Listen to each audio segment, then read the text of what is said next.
నమస్తే.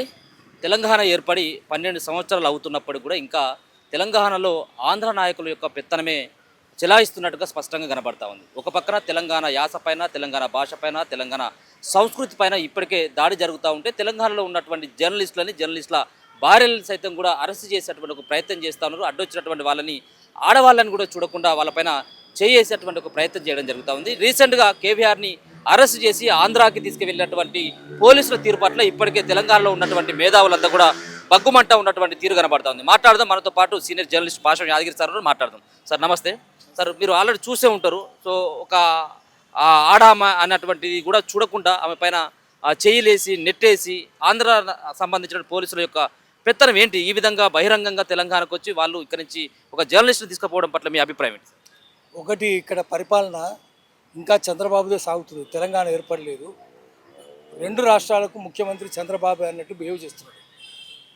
మన ముఖ్యమంత్రులు, మన మంత్రులంతా సామంతుల్లాగా బిహేవ్ చేస్తున్నారు. అంతే తప్ప మేము స్వతంత్రులాగా లేరు. ఇది దాన్ని ప్రజలు ఎన్నుకున్నారు, ప్రజల ఓట్లతో మేము గెలిచినాము. ఇది మాకు సర్వాధికారం అనేట్టుగా లేదు.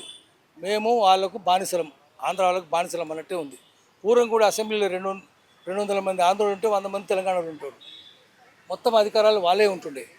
అందుకని ఎమ్మెల్యేలు, తెలంగాణ ఎమ్మెల్యే అంతా బానిసలుగానే ఉంటారు. ఇప్పుడు అదే మనస్తత్వం వచ్చింది వీళ్ళకి, బానిస మనస్తత్వమే ఉంది. అందుకని స్వతంత్రించి ఏమీ ఆలోచించలేరు. అందుకని మన ముఖ్యమంత్రి కూడా అట్లే ఉన్నాడు. అందుకనే మాటికి చంద్రబాబు పేరు చెప్తున్నాడు, ఆయన శిష్యుని అంటుండు. మొత్తం వాళ్ళదే ఉన్నది. ఇప్పటికీ పరిస్థితి ఏమంటే తెలంగాణలో పరిశ్రమలన్నీ వాళ్ళే, ఇప్పటికీ భూములన్నీ వాళ్ళే. అలానే కబ్జా పెట్టినాయి, కొన్నాయి కాదు. ఎవడు కొంటాడు? సర్ఫకాజ్ భూములు, నిజాం ప్రైవేట్ ప్రాపర్టీ అన్నీ కొనేసారు. కొనేసారంటే అడ్డికి పావుసారు కొన్నారు, లేకపోతే స్వాధీనం గుంజుకున్నారు. అన్నీ పాయిగా భూములు అన్నీ స్వాధీనం చేసుకున్నారు. సర్ఫకాజ్ భూములు నిజాం సొంత ప్రాపర్టీ అది చేసుకుంటారు. ఇది కాకుండా లావణి భూములు, ఎండోమెంట్ భూములు, వక్ఫ్ భూములు, ఇనాం భూములు, అసైన్డ్ భూములు అన్ని కబ్జాలు చేసేసారు. లక్షల ఎకరాలు, 58 లక్షల ఎకరాలు ఆంధ్రోళ్ళు మొత్తం కబ్జా చేశారు. కబ్జానే. అందుకని దీనివల్ల ఏమవుతుందంటే వాడు కబ్జా చేస్తాడు, ఆ భూములు అమ్ముతాడు, పరిశ్రమలు పెడతాడు, ఆ భూములు అమ్ముతాడు, బిల్డింగ్లు కడతాడు, మళ్ళీ రెంట్లకు ఇస్తాడు, కిరాయి తిని బతాడు. బాడా కావు, బాడా అంటే రెంటు, కావు అంటే తినేటోడు, రెంటు తిని బతికేటోడు వాడు, బాడా కావు. వీళ్ళు అడుగుతున్నారు, మేము భూమి అమ్ముతాం కొంటావా అంటుండే. ఎవరివిరా నువ్వు అమ్మటందుకు? మా భూమిని మాకు అమ్ముతావాను? ఈ భూములన్నీ మావి కదా, నీ నువ్వు కబ్జా పెట్టే కదా ఇవన్నీ. చంద్రబాబు నాయుడు జూబిలీస్ అంతా ₹10 గజం నీ కులములకి ఇచ్చినావు కదా, ఎవరికైనా ఇచ్చినావు? నువ్వు మొత్తం ఒకరికే ఇస్తావి, కబ్జా పెడితే నువ్వు. రాజశేఖర్ అందరు కబ్జాలు పెట్టినారు, ఒకరు కాదు. మా భూములు మీకు అమ్ముతావా, మాకు అమ్ముతావా? నువ్వు కొంటావా? కొనే శక్తి ఉందని అడుగుతున్నాడు వాడు. ఎవడు ఆంధ్రుడు, బుద్ధి లేనోడు. ఎడమకాలు చెప్పు తీసుకొని 32 పంటలు కొట్టాలి వాడిని. సిగ్గు శరం లేందుకు. ఎవరిని రా భూములు? నీకు తెలివి నాదా?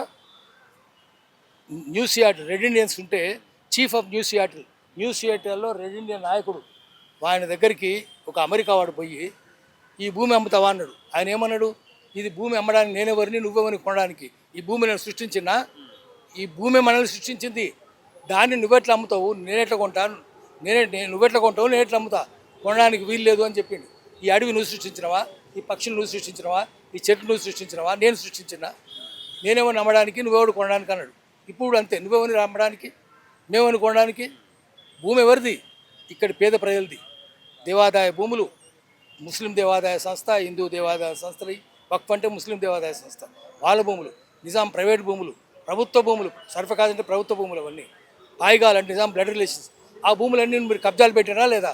మొత్తం మాయం చేసినరా లేదా? ఇప్పుడు మాయం చేస్తూనే ఉన్నారు కదా, అన్ని ప్రభుత్వాలు మాయం చేసినాయి. ఇప్పుడు పోలీసు వాళ్ళు ఇక్కడ దానికి వచ్చిండ్రు, అక్కడ తెలంగాణ పోలీసు వాళ్ళు కూడా ఉన్నారు. వాళ్ళు కూడా అడ్డుకునేటువంటి ప్రయత్నం చేయలేదు. ఆంధ్ర పోలీసులకు సహకరించేటువంటి ప్రయత్నం చేసి ఇక్కడ నుంచి ఆయన తీసుకుపోయి ఆంధ్రాకు తీసుకుపోయింది. సో ఎవరి సమక్షంలో, ఎవరి డైరెక్షన్లో జరుగుతూ ఉన్నది? ఎందుకోసం ఇంకా ఆంధ్ర నాయకులు ఈ విధమైనటువంటి పెత్తనం చెలాయిస్తున్నారు అని అనుకోవచ్చు? ఇంకా చంద్రబాబు పరిపాలన సాగుతుంది. రెండు రాష్ట్రాలు, ఉమ్మడి రాష్ట్రాల్లో చంద్రబాబు పరిపాలన సాగుతున్నది. చంద్రబాబు కనసన్నలోనే అందరూ పనిచేస్తున్నారు. అక్కడ ప్రభుత్వమైనా, ఇక్కడ ప్రభుత్వమైనా. ఇక్కడ తెలంగాణ పోలీసులు అడ్డుకుంటే వాళ్ళ ఉద్యోగాలు పోతాయి, వాళ్ళ మీద కేసులు అవుతాయి, వాళ్ళు జైలు పాలవుతారు. అందుకనే మౌనంగా కూర్చున్నారు. ఎందుకంటే పెత్తనం ఎవరిది? వాళ్ళదే కదా. ఇది పోలీస్ యాక్షన్ తర్వాత కూడా మనకు రాలే పత్రం. 1956 వరకు రాజ్భవన్లో రాజ్ ప్రముఖ్గా నిజాం ఉస్మాన్ అలీ ఖాన్ ఉన్నాడు. ఇప్పుడు కూడా నిజామే ఉన్నాడో లేదో మళ్ళీ చంద్రబాబు నాయుడు ఉన్నాడు. ఇక్కడ 56 దాకా అక్కడ నిజాం ఉన్నట్టు ఇప్పుడు కూడా మళ్ళీ తెలంగాణలో కూడా చంద్రబాబు నాయుడే ఉన్నాడు. ఆంధ్రలో ఉన్నారు. కంపెనీలన్నీ వాళ్ళవి, పరిశ్రమలన్నీ వాళ్ళవి, భూములన్నీ వాళ్ళవి, అన్నీ వాళ్ళ పెత్తనమే. ఇక్కడ లాక్కునే కదా, ఎట్లేస్తారు మీరు? అందుకనే మీడియా కూడా వాళ్ళదే కదా. మీడియా అంటే మాఫియానే కదా. అన్ని హాస్పిటల్ వాళ్ళే, స్కూళ్ళు వాళ్ళే, అన్నీ వాళ్ళే. అందుకనే తెలంగాణ రాలేదు. అది ప్రజల తెలంగాణ మాత్రం కాదు, ప్రజాస్వామిక తెలంగాణ కాదు, అది మళ్ళా భూస్వాముల తెలంగాణ, ఆంధ్రుల తెలంగాణనే. కాబట్టి అస్సలు సిస్సలు ప్రజాస్వామిక తెలంగాణ కోసం మళ్ళీ పోరాటం చేయాలి, మళ్ళీ బడిత పెట్టాలి. లాఠీ లేపి లూటీ చేసడం ఇబ్బాలు కొట్టాలి. ఇప్పుడు ఏం చెప్పదలుచుకున్నారు సార్? ఆంధ్ర పోలీసులకు కానీ కేవీఆర్కి సంబంధించినటువంటి అరెస్ట్ పట్ల కూడా ఆయన ఎక్కడ ఉన్నాడో ఇంకా జాడ తెలియనటువంటి పరిస్థితి. ఇంకా ఇక్కడ అసెంబ్లీ ముంగట్నే ఆంధ్ర వాళ్ళకి సంబంధించిన పోలీసులు కానీ వాళ్ళకి సంబంధించినటువంటి వాళ్ళంతా కూడా ఇక్కడ తిరుగుతున్నటువంటి మఫ్టీలో తిరుగుతున్నటువంటి పోలీసులు వచ్చిర్రు వాళ్ళే కదా, ఆంధ్ర పోలీసులు వచ్చిర్రు, మా ఫోటోలు తీయబట్టి మేము గట్టి కోపడితే పారిపోయి. ఎందుకు పోయినట్టు? ఆ ఫోటోలు మీరు ఎంత మళ్ళీ తీస్తుంటే పరారైన వాళ్ళు, ఎందుకంటే బయటపడతాయి కాబట్టి. ఇంత పట్టపగలు ఇంతమంది మనం ఉండగానే చేసినారు. రాత్రిపూట పోయి కేవీఆర్ని ఏం చేసినారు చూసినాం కదా. కౌశిక వెంకటరెడ్డిని ఆయన భార్య నడుము మీద చేసి లాగుతుంటాడు, చేయి కొంగు బట్టి లాగుతుండు, చేయి బట్టి లాగుతుండు. టీవీలో వస్తుంది, కెమెరాలు వస్తుందని సిగ్గు షోయి కూడా లేదు. ఏం చేసుకుంటారు చేసుకోండి అంటూ అంత బరి తెగించారు కదా వాళ్ళు. మరి అట్లయినప్పుడు ఏం చేయాలి మనం? మన పోలీసు వాళ్ళు ఏం చేయగలుగుతారు? ఏం చేయలేరు, చూస్తూ కూర్చోవాలి.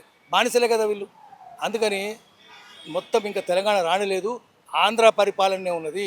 మళ్ళీ తెలంగాణ పరిపాలన కోసం మళ్ళీ లాఠీ లేపాలి, లేపి పోరాటం చేయాలి. అది తప్ప వేరే ప్రకటన ఉంటుందంటారా రేవంత్ రెడ్డి దగ్గర నుంచి? ఏముండదు. ఏం చేస్తారు? బానిసలు ఏం మాట్లాడతారు?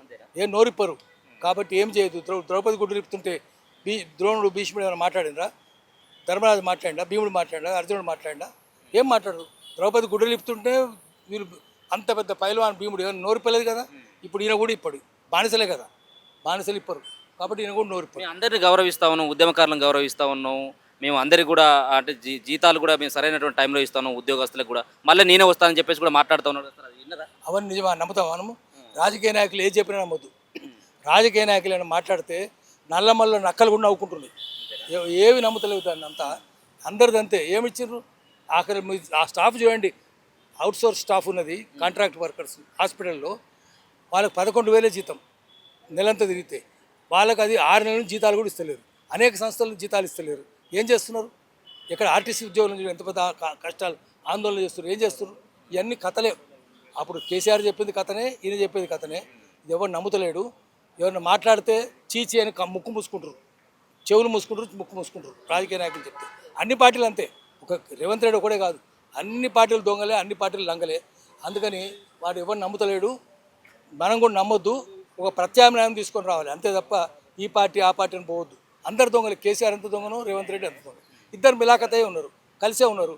లోపల అంతా పగటిపూట చీరుతాం, నిన్ను చీరుతాం అంటే నిన్ను చీరుతాం అనుకుంటారు. పగటిపూట చీరుతాం అంటారు, రాత్రిపూట చీర్స్ అంటారు. అందుకని వీళ్ళు నమ్ముతాం మనం? ఏది నమ్మదు. అందరం కలిసే ఉన్నారు.